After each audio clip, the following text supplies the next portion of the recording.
ভাই চেয়ারম্যান তো আমাকে কিছুই দিতেছে না, এখন নির্বাচন শেষ, আমি আমাকে ভুলে গেল নাকি? আমাকে একটা কার্ড দেয় না, কিছু দেয় না। আসলে আজকে ধরবো চলে হ্যাঁ, দুজনে মিলে আজকে চেয়ারম্যানটা ধরবো, চলেন চেয়ারম্যান আজকে ধরবো চলে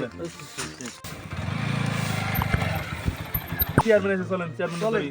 চেয়ারম্যান কাছে আসসালামু আলাইকুম চেয়ারম্যান সাহেব। ওয়ালাইকুম আসসালাম, কি অবস্থা রে? আলহামদুলিল্লাহ ভালো আছি, আপনি ভালো আছেন? হ্যাঁ, আল্লাহ ভালো রাখছে। তার নির্বাচন শেষ, আমাকে ভুলে গেলেন, বুঝলাম না। ওই তো তোরে বলতেছি, তোরা তো আসোস না। এখন এই যে সরকারের যে রিলিফের কার্ড টার্ড সব আসে, এগুলো তো আমাকে কিছুই দেন না। তোকে আমি কি দেবো? 2 কোটি টাকা দিয়ে আজকে আমি চেয়ারম্যানের নির্বাচন করে এখানে আইছি, আর নির্বাচনের সময় টাকা ছাড়া তো তোরা আমার নির্বাচন করছ নাই। তাহলে আমি কি হন তোদের বাড়ি ঘর বেশি দেবো আমার?